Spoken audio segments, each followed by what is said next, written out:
Welcome to MZBC, the podcast for Get that over. March. You got me? Am I good? Got you. Yeah, you didn't even do a mic check tonight. I didn't. So if Mike sounds jacked up, It's Mike's fault. it hasn't been touched since 2 weeks ago, so you should be good to go. So It is March 1st, isn't it? It is March 1st, yeah. Wow. 2 weeks ago, I said it was January. Or Yeah. 3 weeks ago, so I was a little fuzzy. I don't know what was going on then, but yeah, it's March. January, February, March. March Madness is about to happen. What does that mean to you? This is the end of the first quarter. Okay, I mean, that is a true statement. But when I say the words together, March Madness, mean anything? I was always curious, why do they call it March? It's so fun. It's mad. It's all to do with basketball. I know it's that you basketball. could care less about. I don't care about it. I mean, we went through 3. Out of all the sports, Yeah. and even the sports you really don't watch, Yeah, basketball, I cared nothing about it. I almost agree with you on that. There was a I time would watch golf before I watch basketball. well, it's better. I'll say that. I mean, Well, I'm not going to go that far. I'm just saying It's what better. I'd watch before the other one. the reason you don't appreciate golf is because you've never tried to hit a golf ball. When you go try to hit a golf ball, and then you see I've tried to schedule with you. Did you? Oh, you were not going to hit a golf ball that day. You said you were driving the cart. And If you give me you're left-handed. yeah, I just bought a one right-handed I club. swing this way. Is that the way you swing? Or you You're swing on right-handed, yeah. So I bought a right-handed driver. It's in my bag right now because it was this old wooden one, probably from like the 60s. They had it at the driving range the other day, and the guy said how much. He said $10. So I bought it just because when I was like 17, my uncle gave me a wooden golf club, and I played with it forever. And then it's wood, so eventually it's going to break, and it did. So I bought this one just as like a memory. Mm-hmm. And it's in my bag, but it's right-handed. It's the wrong way, so I can't hit it. So maybe my son one day will try to play golf with me and get off of a video game, and we'll have a good time. Mike brought these tonight, bits of honey. You can't even see that; it's so far away. But these are like Bit of honey. you can eat one and then another and another and another, and they're really good. I feel like they're an old school candy, though. I don't even know if kids nowadays would know what a bit of honey is. My wife really likes Well, those. my son picked it out How does he know about them? because it's candy. No, it's just it's sugar and It's candy. yeah. And you let him get the massive jumbo pack. Well, he wanted a snack before we got here as we was running around, and I ended up picking him up from school, which was unplanned. And I'm like, yeah, you can get a snack before we go. And right before we left, Haley was here, and I'm like, all right, pick something. And you imagine a 6-year-old in because it's northern, so they got just a little bit of everything. Mm-hmm. And he's looking up and down the aisle, and I looked at the cashier and said, this is a tough decision. Yeah. And I turned around, and I gave him 3 or 4 minutes. I was all right, we got to go. And I just start putting stuff on the counter, and he threw that bag up there. So I don't. The day I picked him up from school, one of the days I picked him up from school, I took him to a racetrack. Yeah. He said that's his favorite spot. Yeah. I mean, he was perusing those aisles. He was showing you around, wasn't he? Dude, like he was looking Like, at come over here. every item. Like, did you see this? Have you seen this? Have you? He's like, look, these are tasty. He puts them back. I was like you finally. I was like, dude, you got to pick something. Like, there's so many things. You have to. You just have to, hey, get it and go. Let's get out here. So March Madness, I guess they call it Madness because there's 64 teams in the tournament, from the number 1 team all the way down to, I wouldn't say Because there's it's the 63 teams get mad. and then the other ones are mad. Yeah, no, it's because I guess like a number 16 seed can upset a number 1, and so it's madness. I don't know, just those off your brackets. I don't care about basketball either. You want no madness? Yeah, Traffic was madness today. I heard. You won't get mad. Yeah. You go out there. Remember, you have to remember all those people who are created in the image of God. And they are. And some of them don't like it. No, they don't. Yeah, they don't. And traffic is one of the it's a real test of your patience, no doubt. No matter how experienced you are in Atlanta or how long you've lived here or whatever, it's bad. It was exceptionally I'm glad I bad don't have today. to deal with it. I just have to drive approximately 3.4 miles to work every day. A And day. 12 miles to my kids' school. Is that 12 miles? From my house to there, it's 12 miles. And I only know that, like, when my truck says you have 26 miles until empty, I'm like, oh, I can make it there and back, and I'll stop in the morning. Worst decision ever. I'll stop and get gas in the morning. That's, like, always a bad thing. But, yeah, so March Madness is coming up. What else is coming up in March? My wife has a birthday, so I need to plan something for that. But other than that, Sight fishing. sight fishing. Yep. Why does that happen in March? Because when the water hits 62 degrees, the bass hit to the bank and lay some eggs. Oh, okay. Gotcha. You didn't And know that? I didn't know. Believe it or not, I didn't know that. I know so much about fishing. I didn't know that, though. So you asked me about basketball. Is that you didn't know that? I need Nope. to know about fishing because every time when I do go fishing, if I ever do, I don't know what I'm doing. I just know I'm throwing a lure out there Springtime. in the spring. It was 70 degrees the other day. Water's going to take a while to. When does it get to 62 degrees? Well, there's just old wives' tales, like when the cherry blossoms start blooming, it's time to go to the water. Is that like in the Farmer's Almanac? That's what it says. Something like that. I like that. So when the cherry blossoms start blooming, it's time to go bass fishing. Mm-hmm. That's a good practice. We were somewhere the other day.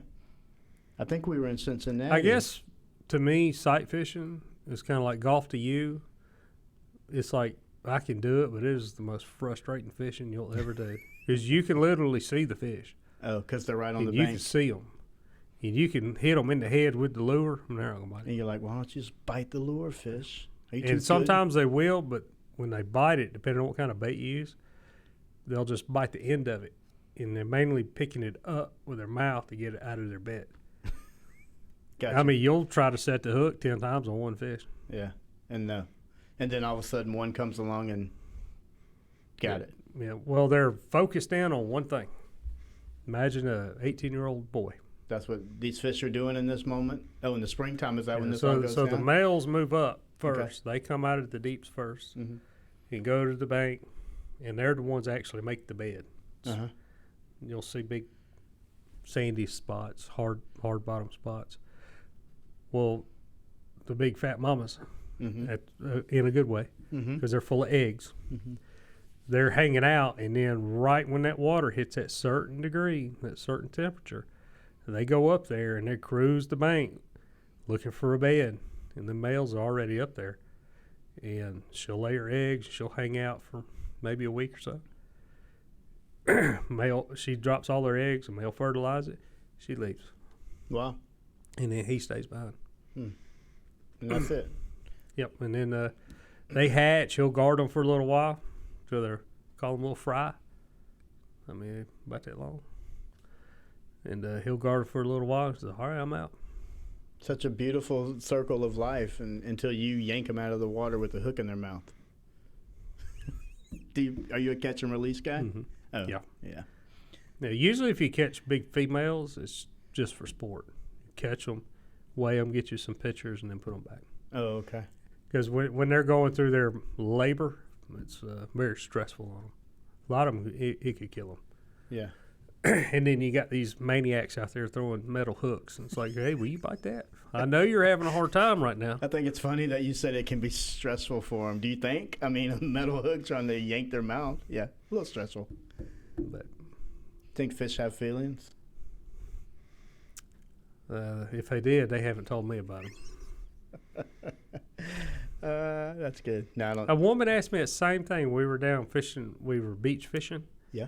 And you could tell she's from England. Okay. And we pulled in some whiting. And she goes, "Do you think that hurts the fish's mouth?" I said, "Not today." Salt water heals it very quickly. But they do. They, I can say the word in my head. I don't know if I can say that loud. Their blood coagulates. Is that right? Coagulates? That's Where it. it firms Yeah, up? if you have a fish out of the water and it's bleeding, like if you hook them in the gill or something, and Yeah. I mean, they're just pouring blood. As soon as you put them back in the water, it clots up. Oh, okay. Gotcha. So that's why they don't die Bleed when you to death. hook them. And Yeah. look at that. Learned something about fishing today. Learned when to go and how not to kill them. How long do you think they can be out of the water for people to take their photo and all that before they really, because you can have them out for a good while, Mm-hmm. and then as soon as you put them in, You can have them out of the water longer than you can have us in it. That's a true statement. Yeah, that's kind of crazy. Because they kind of almost go into almost a hibernation stage. Yeah, And you can actually put them back in the water. I don't know the time frame, but I've had one out for 2 or 3 minutes. And you can put it back in the water, and you can move it around, pull them get back the and water forth. going through its gills. Yeah, and it will resuscitate them, and they'll be Mm-hmm. kind of woozy for a minute, and they'll just kind of float around, and they'll float off to the boat. And it's like, oh, is he gonna make it? And then they'll just Dive deep. disappear. Yep, they're the Lazarus of the fishing population. Oh, so I think you said cherry blossoms and they bloom. It was either in Kentucky or Cincinnati. There was like Cherry Blossom Lane or something, and I told Heather they better have cherry blossoms here, or they're missing a great opportunity. I think cherry blossoms are kind of a cool thing. At least in D.C. when they have the cherry blossom things going on there, the festival and all that, it looks really cool. It's like, oh, we're celebrating these trees. It's like, hey, how did the trees get there? Speaking of creation, yeah. Oh, yeah. Mike's trying to transition me to talk about my trip I went on. We went to the Creation Museum and the ARK in Kentucky. Is that what it's called, the Creation Museum? That's the first. They're two different places. First of all, which is different to me. It's done by the same people, but one is, I can't tell you the name of the place it's in. It's in, the Creation Museum was, I don't know the name of the town, but it was further away from where we stayed than the ARK. The ARK was in Williamstown, Kentucky, which I have no idea where that is. I know it's on the east side of Kentucky. The only reason I know that's because my brother lived in Bowling Green, and so while I was there, I looked to see, like, where are we in relation to where he lived, and that was way out west. So we were on the eastern part of Kentucky. I know we went through Knoxville, we went through Louisville, Lexington, stuff like that. So anyways, Creation Museum was day one. And I told you when you first asked me what tripped me out the most was, as soon as you walk in, dinosaurs right there. That's in the Creation Museum. It's in both, but yeah, this is the Oh, first it's in thing the I ARK saw. also. Okay. Yeah. I didn't know there was 2 different places. Same people did it. And so it's like, it's almost identical, what they look like, the illustrations and everything. I don't know why they put it in 2 places. I'm assuming because of the land that it took to build the ARK on. Had to be like massive, and they had to have parking lots, and they had to have all this stuff. So Creation Museum. Now, were they built at the same time, or one came before the other? One came before the other. Creation Museum. Now, if anyone listens and I'm wrong, please feel free to comment. You won't hurt my feelings. I'm pretty sure the Creation Museum was first, and then the ARK just came in the last, I'll say, 5 or 6 years at the most. Interesting. I'll give them that. Interesting. I'm not, first of all, if anyone's listening to this podcast and they know me, they know I'm not a museum guy. You would just know that from any discussion we've ever had. You would know that I'm not a museum guy. But what I was so perplexed about was the young Earth, old Earth. I don't even know if it's called a theory or if it's called what it's called, but they're very much into the young Earth, where the 6 days of creation were 24-hour days, and dinosaurs and everything, every beast of the sea and beast of the fields, all of those things included dinosaurs. And so the Earth is approximately 6,000 years old. And I guess I was just under the understanding in my whole life, and I don't know why I understood this. I guess I was taught, I guess at some point in your life you're taught evolution. Like when we were younger, that was kind of being taught. Now, do I believe evolution? No. Do I believe God created everything? Yes. But whatever in my mind, I just picture dinosaurs as millions of years old. And I know they have, I'm talking way out of my league here, but I know like carbon dating and all that kind of stuff does put stuff millions of years old. And then there's a whole nother conglomerate of people that would argue, well, that's not even real. Like they can't even do that or whatever. And so I don't get into the science discussions, but it really did just kind of throw me off when I first got there, the dinosaurs. I wasn't expecting that. I think when you think of the ARK, what animals do you think of? Without me telling you there were dinosaurs. Like zoo animals? Yeah. So I told my wife, I said, I think I pictured a petting zoo my whole life. Like there were goats and sheep and, But there are real animals in there, though, right? in the spring and summertime, they do have real animals, not in the ARK, but outside, like a petting zoo and like a whatever. But on the inside, it's very much organized, which was another thing that was very interesting. When you first go in, you're on the level where all the animals are. And they built these really nice animal cages, is what they are. I just didn't know that Noah and his sons and their wives were this advanced. And this is just an artistic interpretation of what it could have been. It's kind of like The Chosen. I was about to say, could it be the chosen of the boats? Yeah. They kind of read the scriptures and then filled in some blanks with artistic freedoms, whatever you would call that. Just kind of maybe use the technology of the day. Yeah. And it was good. Like, they had cages built to where when the animal waste went down through the cracks, they went to these little, I don't know what you would call them, but drainage-type ditches where the water from the ship would wash them out, and it would keep it clean. They even had things where... Now that could have been from... I think I explained that to you because you were in the military. Why they call the bathroom the head. You explained that to me? Was that not you I talked to about? You know why it's called the head? No, help me. But you were in the military and you don't know? No, I was in the military in 2000. I don't think we still called it the head. You think that was probably earlier time. What do y'all call it? Is it a bathroom now? Bathroom. Yeah, it's the restroom. I mean, why do they call it the head? Now I want to know. I was curious. And I don't remember if I looked it up or I was just listening to whoever was explaining it. Yeah. Back in the pirate days, okay. You know, the big wooden ships, the bathroom was at the head of the ship. And so they would use the bathroom up there, I guess below deck, but I guess it was really close to the water line. And so when they got in seas or something and the water would wash up, they had holes up there. And it was in a, let's just say, a wooden bucket where they used the bathroom. Well, it would come up, the water would wash in the bucket and then wash it out.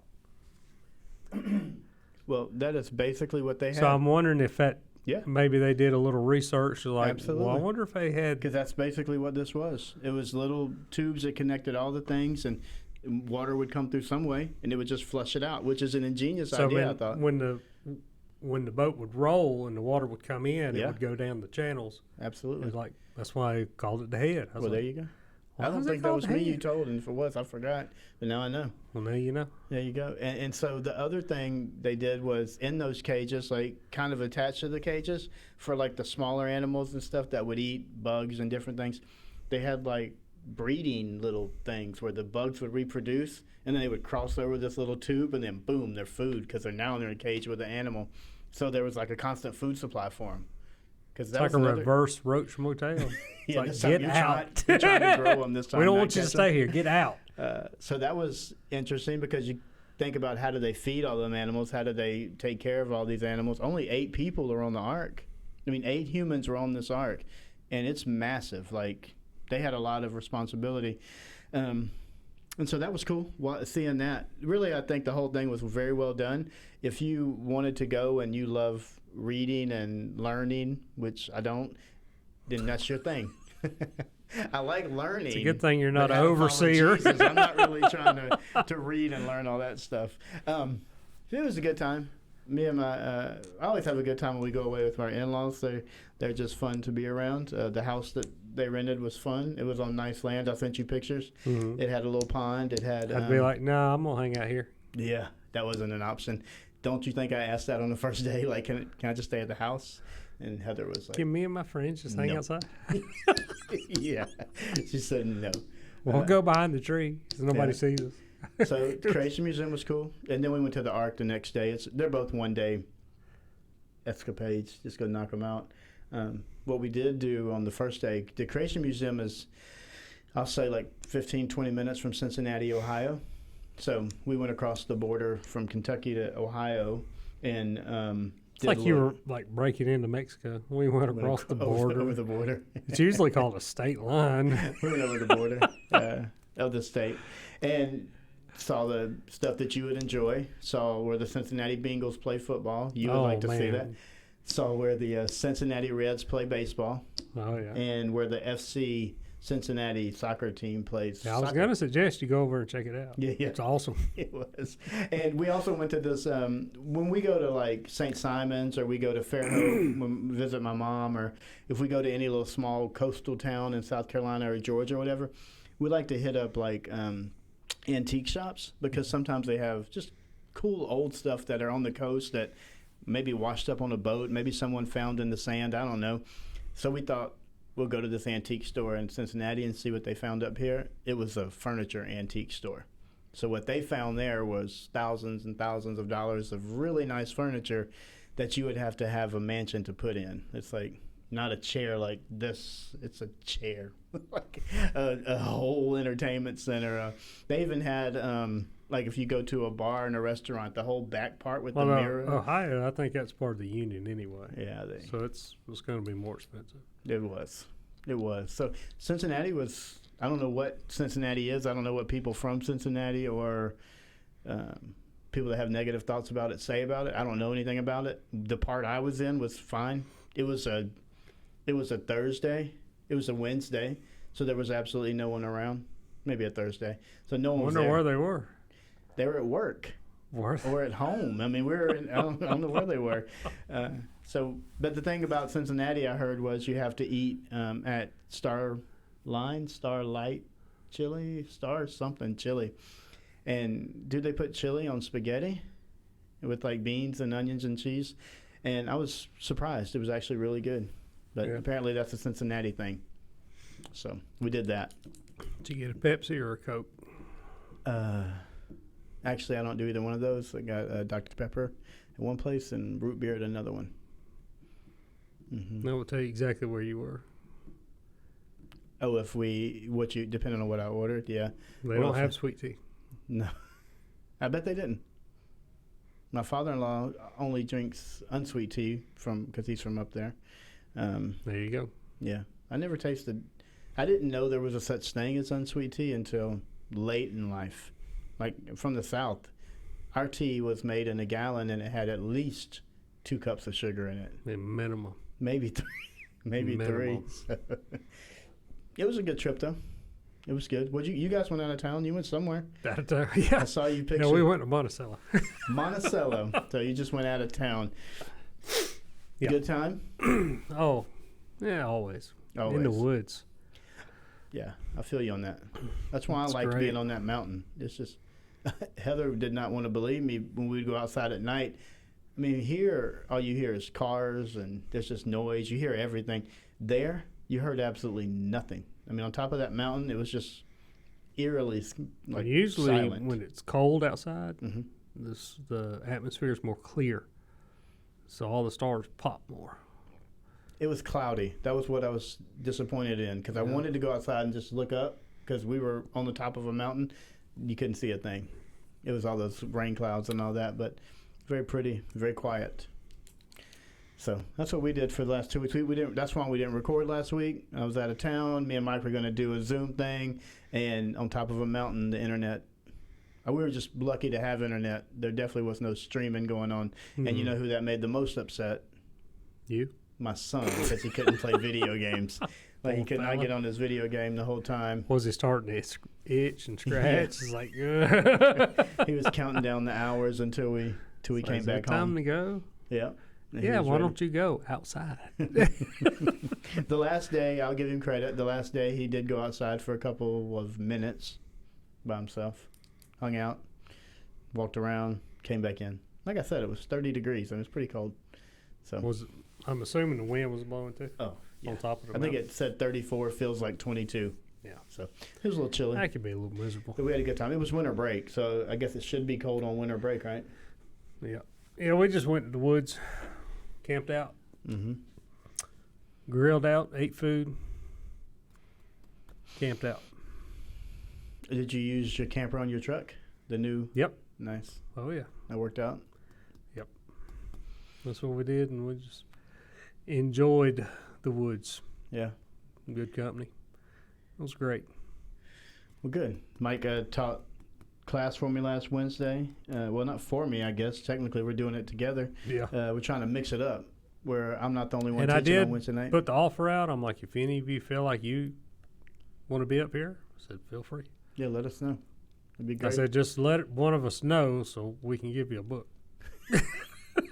Don't get up here and freestyle. Yeah, we started this new study, Lead Like Jesus. We're in technically week 3 tomorrow, but first week was an intro, so it's going pretty good. Anytime you can learn to lead like Jesus, I think that's a good thing. So it's a pretty interesting book, so it's always hard to find and good. So what's going on in John? You said you had time to read it today. We're in John 11 still? 11, yeah, the end of 11. What's happened up until this point, Mike, for someone that hasn't listened to us yet? They're just jumping in tonight. Like, what are these cats talking about? Jesus. Yeah. And John wrote this book about him. It's this dude named John. He kind of jumped around. Well, we're in 11, John 11, and probably the most famous thing in chapter 11 is Lazarus dies, his buddy, and he goes and raises Lazarus from the dead. In the beginning of 11, Jesus got news from Mary and Martha, Lazarus's sisters. They took about a day's walk to Bethany. Where was he at? He wasn't in Bethany. Lazarus died in Bethany. Anyway, messengers went out, found Jesus, says, hey, Lord, the one you love is sick. And Jesus, being him, in verse 4, it said, when Jesus heard it, he said, this sickness will not end in death, but is for the glory of God, so that the Son of God may be glorified through it. And so, apparently, I didn't realize that till I was reading today. That was a message that Jesus sent back with the messenger. And then it said, well, we're going to hang out here about 2 more days. So more than likely, just theory, Lazarus was probably already dead, maybe by the time messengers got to him. And then Jesus, being Jesus, they're like, but Rabbi, if you go back there, they're probably going to try to stone you. Hey, aren't there 12 hours in a day? It's like, what are you talking about? Yeah, he said something totally random. He just kind of goes off in left field. Yeah. And just gives them a little life lesson. Then he said, all right, well, let's go back. And by the time I got back, it's day number 4. Martha comes out. It's like, you know what? If you would have been here, you could have saved him. It's too late now. And Jesus does a loud prayer in front of all the people, but he wanted them to roll the stone away first before he prayed. He goes, Father, I thank you that you always hear me, but I'm not praying to you now for my benefit, but for the people standing here watching this. And he prayed. Lazarus come out. He came out, take the grave clothes off, put some clothes on him, and let him go. And then we kind of pick up in verse 45, and that's basically where we left off. And I'm just going to read the rest of it. It says, therefore many of the Jews who came to Mary and saw what he did believed in him, but some of them went to the Pharisees and when I read that today, I said, I'm going to tell. That's exactly I'm what gonna they tell. did. Yeah. But some of them, think they did that, like, why? Like, what? I don't think they, from what I read in Elmer Towns' book here, just his commentary and his explanation of these last few verses, they were following Jesus and they wanted to believe, but they had grown up with the Pharisees or the Mophanes, so they're still loyal to them. So a little bit out of fear, a little bit out of they're like, well, Jesus really is doing this stuff. It's like, whoa, he just raised a dead man. I got to go tell somebody. I got to go tell the leaders over here. So, but some of them went to the Pharisees and told them what Jesus had done. So the chief priests and the Pharisees convened the Sanhedrin, Hedron, however you would like to pronounce that, and said, what are we going to do since this man does many signs? Excuse me, I just had some dinner before we got in here. If we let him continue in this way, everyone will believe in him. Then the Romans will come and remove both our place and our nation. We'll get back to that in a minute. And here's Russell's buddy comes in on the scene. 49, one of them, Caiaphas, who was high priest that year, said to them, "You know nothing at all. You're not considering that it is to your advantage that one man should die for the people rather than the whole nation perish." Mm-hmm. He did not say this on his own, but being high priest that year, he prophesied that Jesus was going to die for the nation. And not only for the nation, but also to unite the scattered children of God. Therefore, Jesus no longer walked openly among the Jews, but departed from there to the countryside, meanwhile, deep in the woods, to a town called Ephraim, and he stayed there with his disciples. The Jewish Passover was near, and many went up to Jerusalem from the country to purify themselves before the Passover. They were looking for Jesus, asking one another, as they stood in the temple complex, "What do you think? He won't come to the festival, will he?" The chief priests and the Pharisees had given orders that if anyone knew where he was, they should report it so they could arrest him. There's a lot going on in that. Was it 10, 11, 12 verses? Mm-hmm. So, but like you said earlier in 46, why would some of them run off and tell them? They weren't 100% sold yet. Mm-hmm. Their loyalty was still to the Mophanese. And and probably by the time they got that message in 47, it's like, we need to have a meeting. We got to have it now. He said, what are we going to do since this man does many signs? See, before they weren't concerned. He made, it was wine. Just words. Yeah, he made wine. Mm-hmm. No big deal. And then he started feeding people and healing people. Mm-hmm. And now he's done more than that. He just raised a dead man to life. All right, this dude's got to go. Yeah. He's doing too much. In 48's an interesting verse. It says, if we let him continue in this way, everyone will believe in him. Then the Romans will come and remove both our place and our nation. Let me tell you something. They weren't concerned about that. Basically, it says, it's been translated, and I'm just going to paraphrase their translation. If they follow him, the Romans are going to take away our money and our power.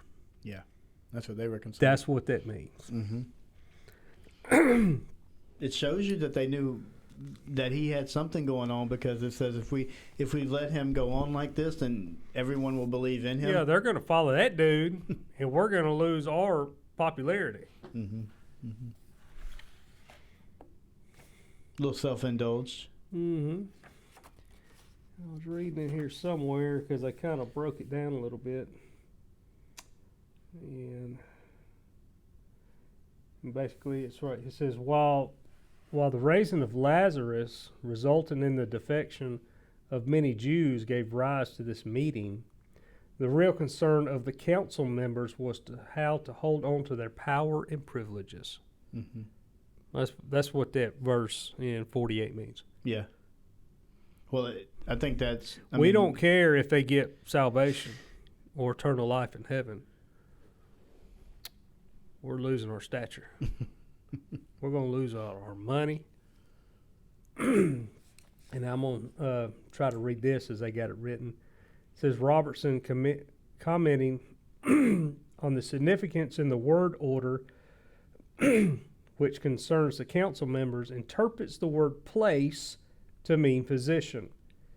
In his interpretation, if his interpretation is correct, then the problem is when place, he's got job, is put before nation, patriotism.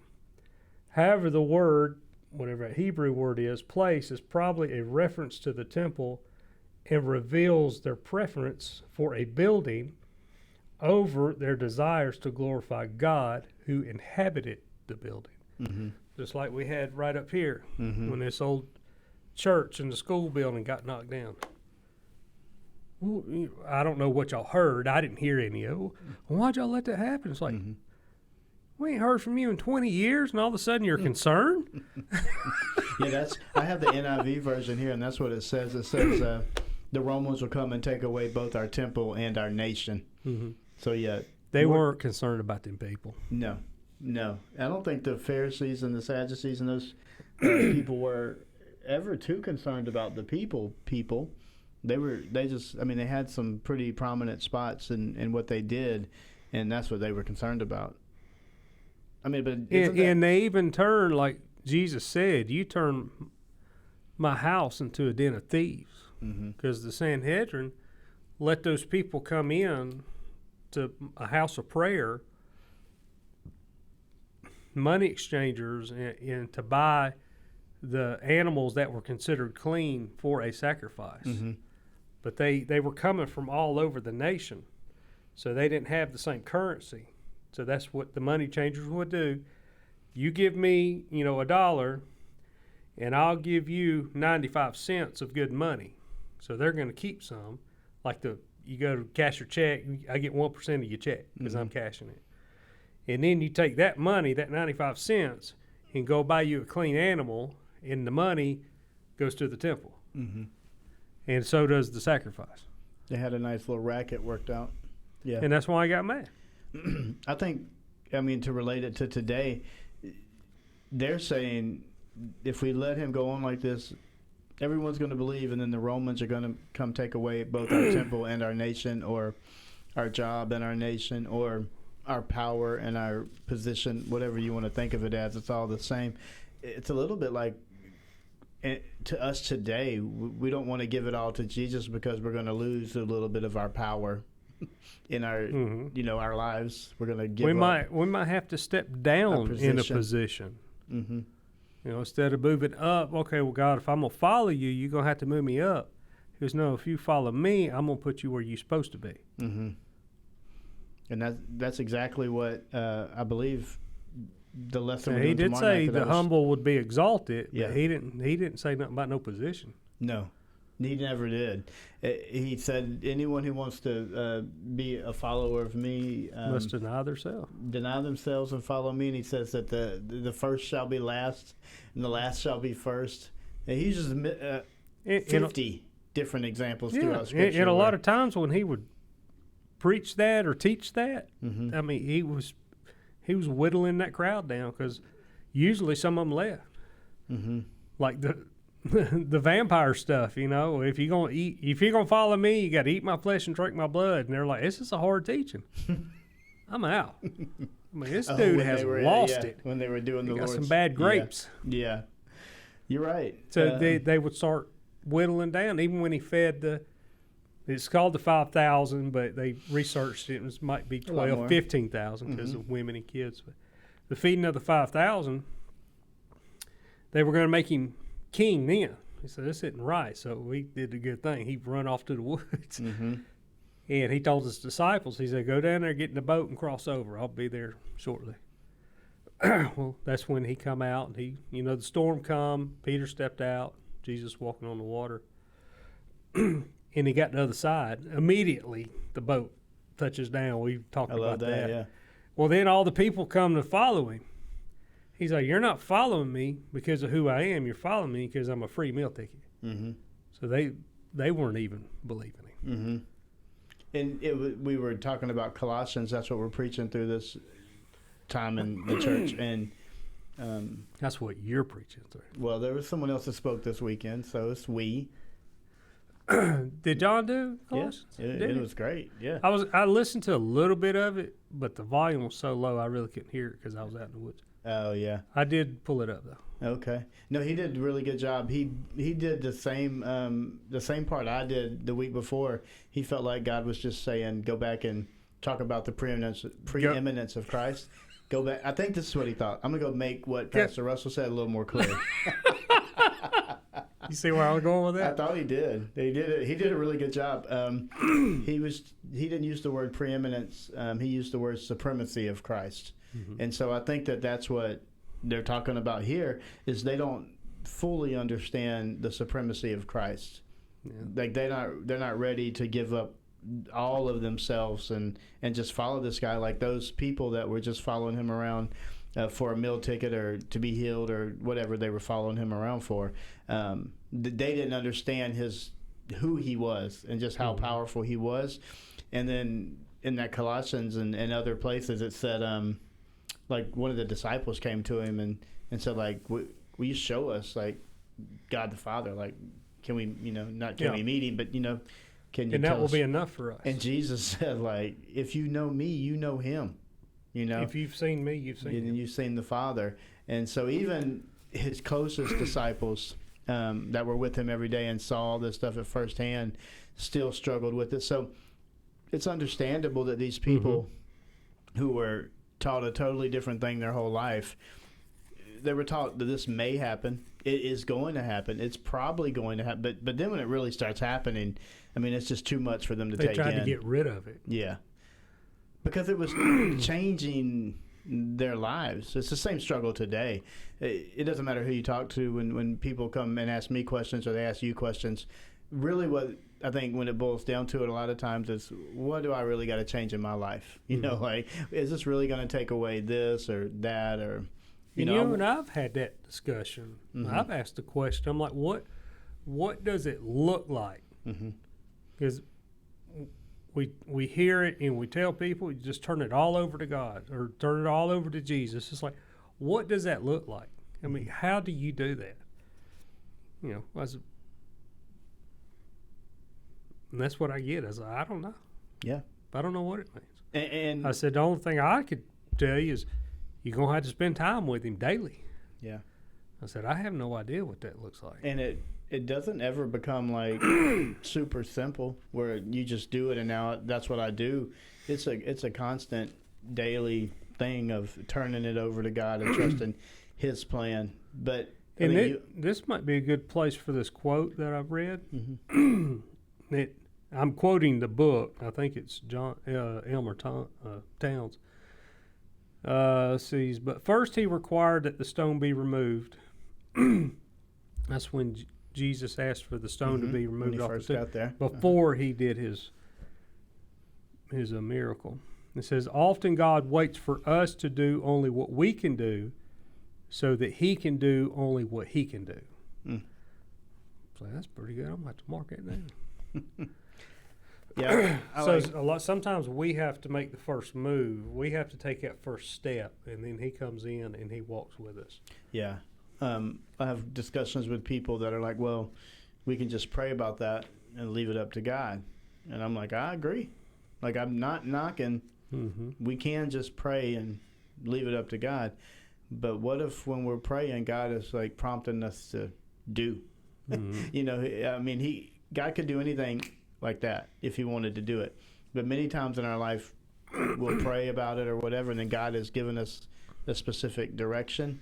And either out of fear or out of doubt or out of just knowing way too much about yourself, you're a little apprehensive about doing that kind of thing. And so then we get stalled. We won't do anything.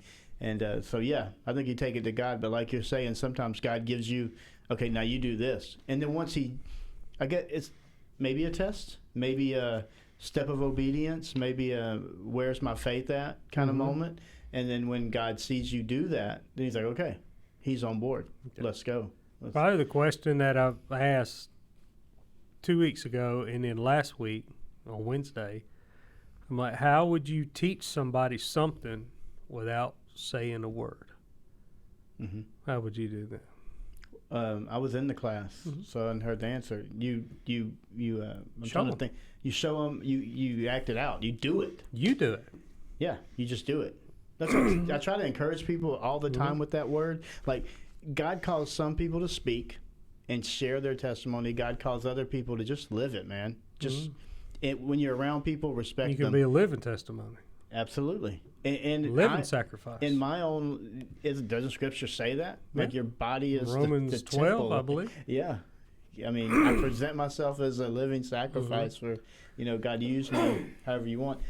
I encourage people all the time, and that I think it impacts people even more than my words do or your words do when they see the way you respond, when they see the way you conduct yourself doing your job or when you hit times of trouble, or the way you raised your kids, or whatever. I mean, watching people live real life impacts people more, or if not as much as you telling them what the Bible says. Yeah. And you mentioned prayer earlier, and I got to thinking about it riding around today. It's like, well, I've been praying, and God's not answering. I'm like, maybe him not answering is the answer. Yeah, I've heard that before. I don't know where, but maybe no answer is the answer. Yeah. I said, regardless, he's giving you an answer. Mm-hmm. He's either wait or no, Mm-hmm. or go. You know, so just because you're praying and he hasn't given you an answer doesn't mean he's not answering you. Yeah. John made one cool point that it kind of relates to what we're saying, but because you brought up Lazarus again, retelling the story there. In Colossians, there was a part that said, where was he at? He was in 13:15. Let's see, chapter 1, where he talks about him being his supremacy. And he talks about him being the firstborn and all those kind of things. Yeah, he said, and he's talking about Jesus, okay? The supremacy of Jesus, and No, am I 15 there? yeah, the son of the image of the invisible God is what it says. But in verse 19 or 18, I can't see, 18, it says, and he is the head of the body, the church. He's the beginning of the firstborn from among the dead, so that in everything he might have supremacy. John's point when he was going over that verse was, look, even Jesus' disciples raised a lot of people from the dead. Lazarus was one of these people. The little boy, the Apostle Paul goes and lays on him and brings him back to life. I'm sure there were others. Even the kid that fell out the window because he talked too long. Fell asleep. Fell out the window. He's dead. Oh, he ain't dead. I remember Pastor Chris used He's to like, be he's dead. Man, I think I'm boring, but I've never preached so long that someone falls asleep and falls out a window. So I remember him saying that before. But his point was, like, Jesus is the only one that died, was raised from the dead, and never died again. Like, he's the only one. He's supreme. He's the one that you can trust. He's the one you can put all your marbles in. Like, it's there. And until we understand that, which these Pharisees obviously, I think they kind of understand it. They don't want to believe it because it's about to rock their world.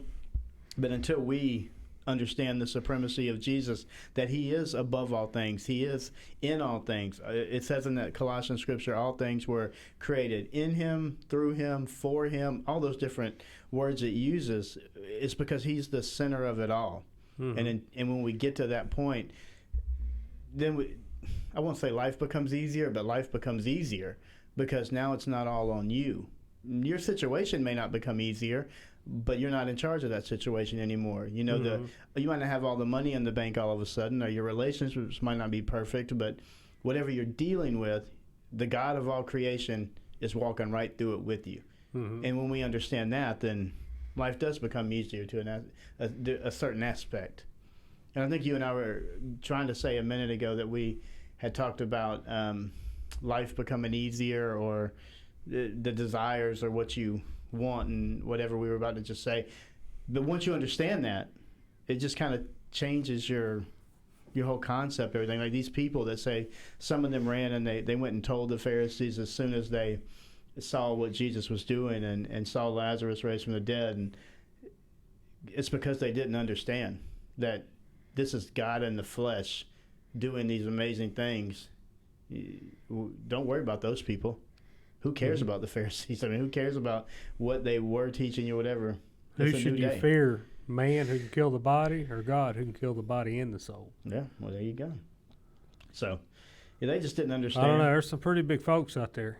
When I ran into one, it's like, and we're friends. He said, "Man, that guy, he took my money on my truck and stuff." He goes, "Don't let me get my hands on this." I'm glad I'm not that dude. I said, "You're a big guy." I said, "That would hurt." Is he a big dude? He's a big guy. He's a big dude. Big as in big, and he's hefty. You don't want to run up on him. I was like, man, I sure am glad we're friends. And the high priest in 49, I mean, he tries to tell him, Caiaphas, he says, "You know nothing at all." I mean, you know nothing at all. You do not realize that it's better for you that one man dies for the people than the whole nation perish. He's trying to tell him. but they're blinded by their pride and position and all those different things. So many things we can relate with, I think. Mm-hmm. So in 51, we'll kind of throw you for a loop. 51 and 52. He said, and this is John writing, he said, he did not say this on his own, but being high priest that year, he prophesied that Jesus was going to die for the nation, and not only for the nation, but also to unite the scattered children of God. Now, when we read that, and again, I read it in the book today, he wasn't prophesying. He was not one of God's prophets, so to speak. But because Caiaphas was crafty with his words, basically, you're not considering that it's good for one person to die to save the nation. That's what he's saying. Caiaphas wanted to get rid of him because everybody's following them, Jesus, instead of them having the center of attention. So, again, God being God, Caiaphas just put the wheels of motion, the wheels of fate in motion for God's plan.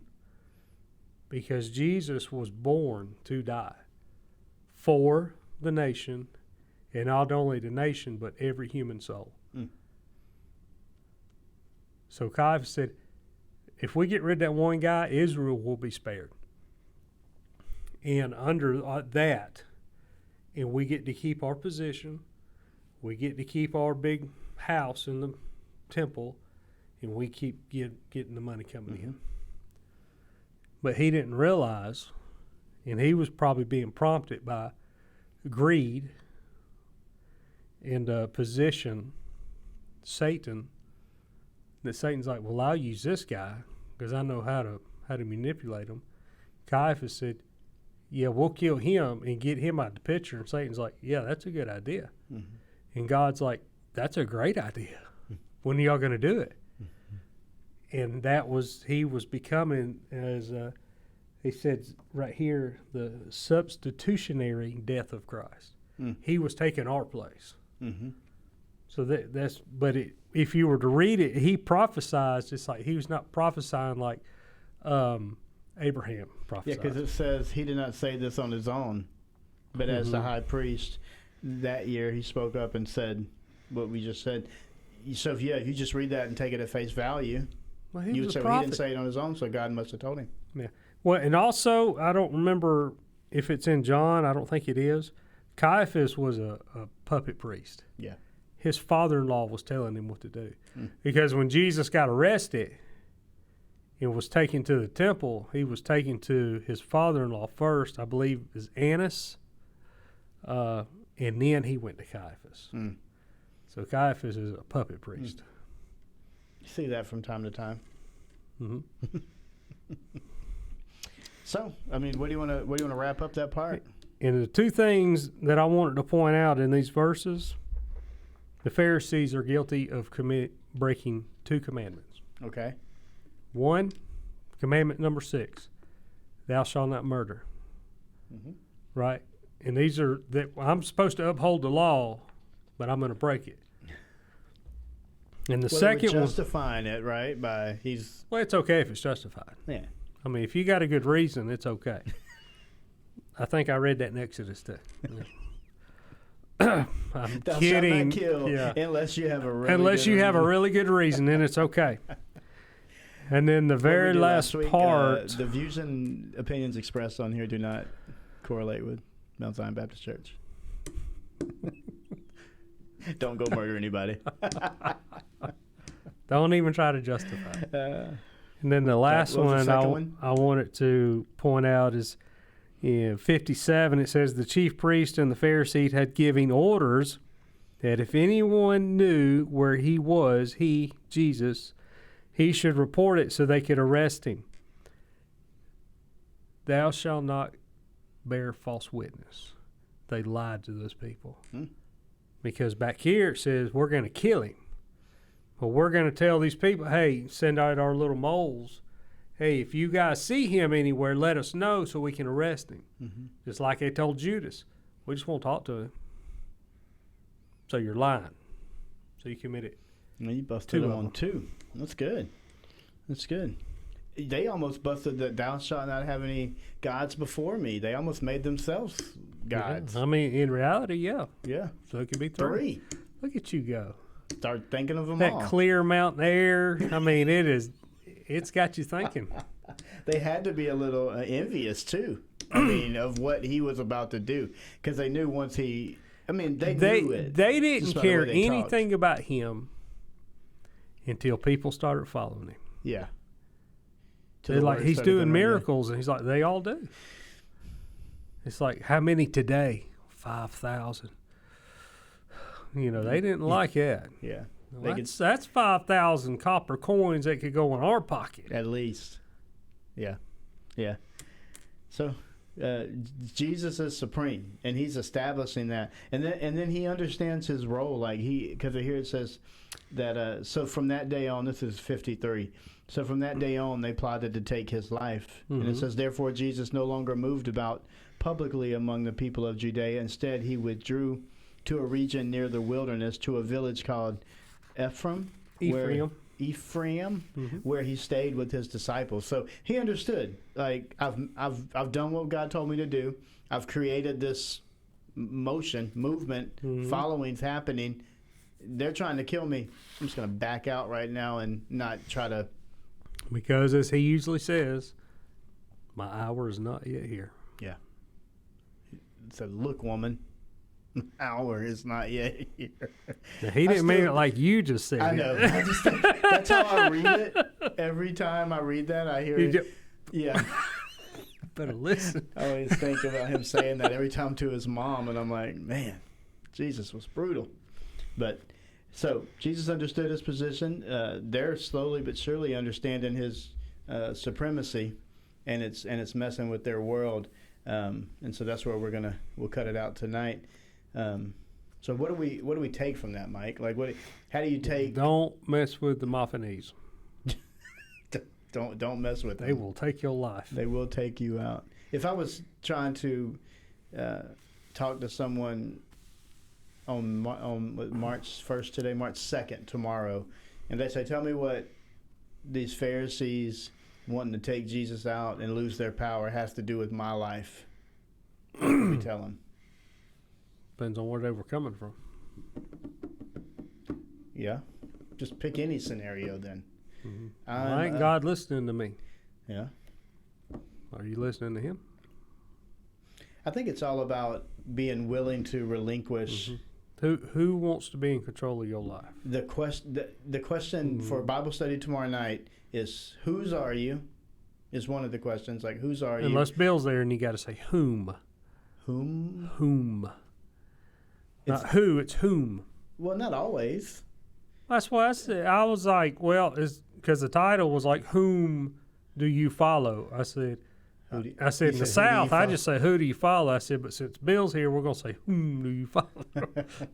There's like a little trick there that I don't know, that I've heard other people say to know when to use whom and who. But if he said it's always whom, then he's wrong. We'll just say y'all. Y'all. Who do y'all follow? Who y'all follow? Yeah. So whose are you? Is Jesus really the supreme ruler of your life? And then if he is, then what are you doing with it? Like, what are you doing with what he's given you? What are you doing with, because these guys had all the power.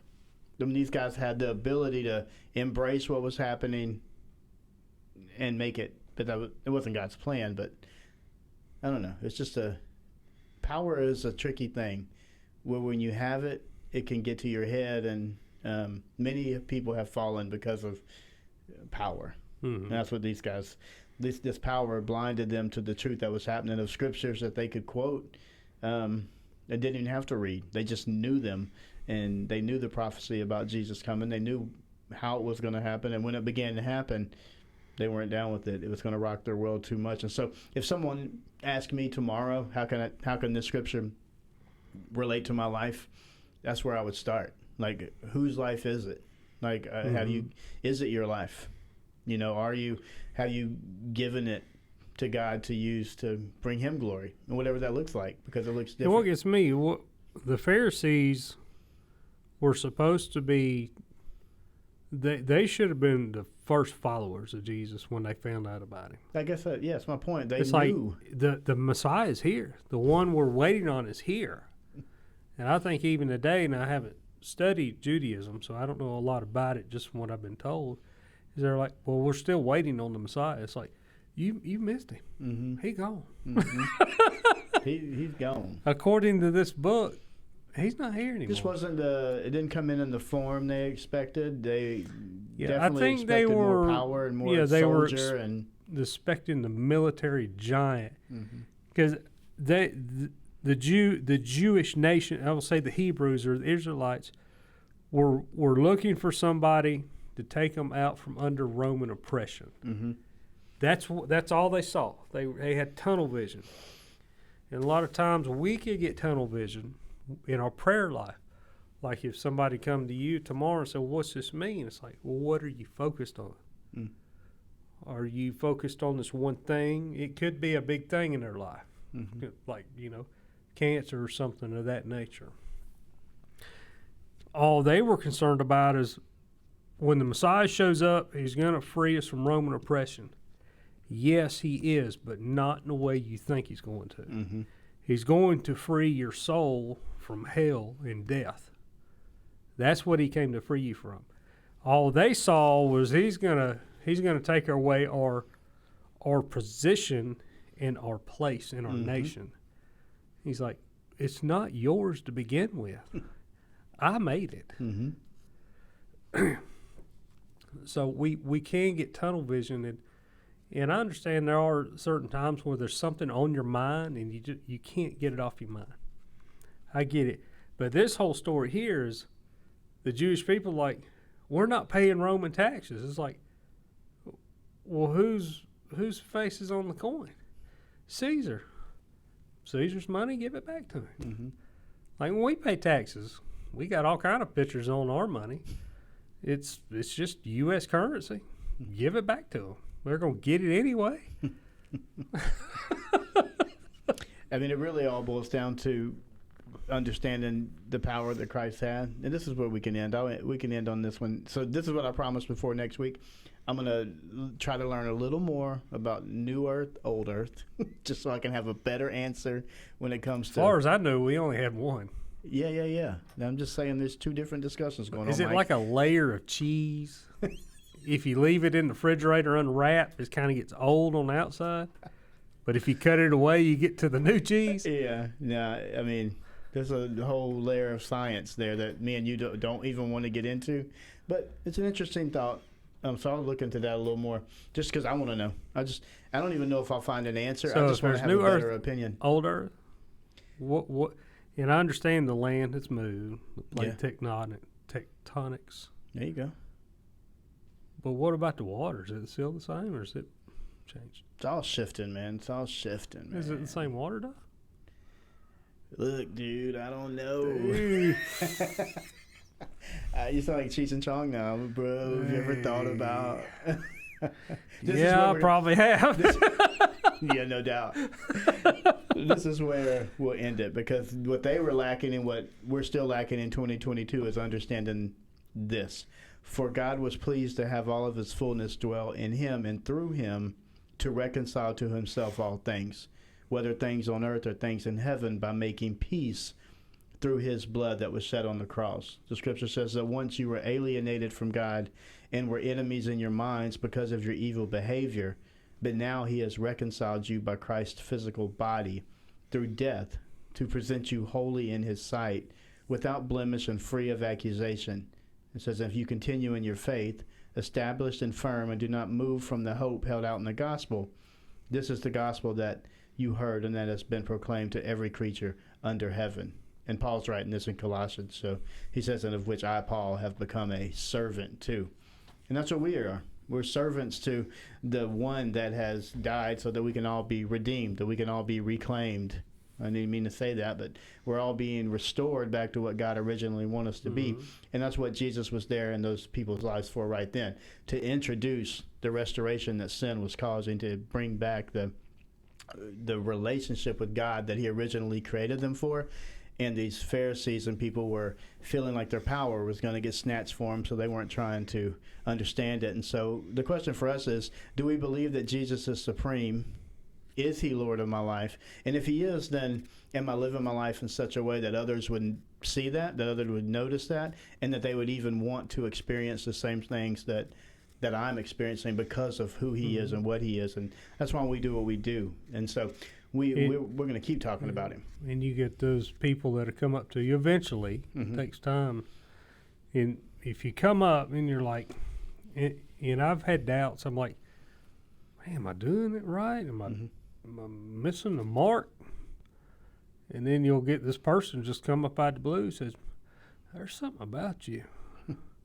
And, you know, not because you smell funny or anything. It's like, there's something about you. It's like, there's my answer. Yeah, that's exactly right. Exactly. Because people are constantly watching and looking to see how this believer, how you're going to respond, how you're acting. Yeah, and to get to the earth thing, it does say that even earth is under the subject of slavery. Yeah. It says even earth will be released from its bondage. And that was part of the being at the Creation Museum and the ARK. That was part of their thought pattern, was when sin was introduced, the earth began to age. Like that was when it, if not, then everything was always supposed to be pristine. The Garden of Eden was going to extend out, and all humanity that were. So what were they tending to if it was a perfect garden? Man, even in a good garden, you got to go out there and tend to it. You got to. Yeah, you got to pick the fruit, the vegetables. You might just run around naked in the garden all the time. I could not. Hopefully, there was briars had not showed up yet. Thorns and thistles. I mean, these are all just run. Yeah, just run. Frolic like the deer. That is a thought that I've never had, but I just had it, and it's very troubling. It's very troubling. So we'll end with you guys on that. Picture that as you're going about your day tomorrow. Briars can be brutal, man. We got some of them on my arm this weekend. So subscribe, share this with your friends. If you have any topics you want us to talk about. Give Russell something about some old Earth, new Earth. Yeah, find some information about that. Let me know what you thought. Have you ever thought about it? Did you picture dinosaurs on the ARK? I mean, is this something that maybe I'm just naive to? I don't know. What are your thoughts? We appreciate all the support every week. If we can answer any questions you guys have or connect you with anybody that can help answer questions you may have, please shoot them our way, and we'll do our best to get you hooked up. So God bless you guys. Have a good day, morning, evening, whenever you're listening to this, and we'll catch you next week.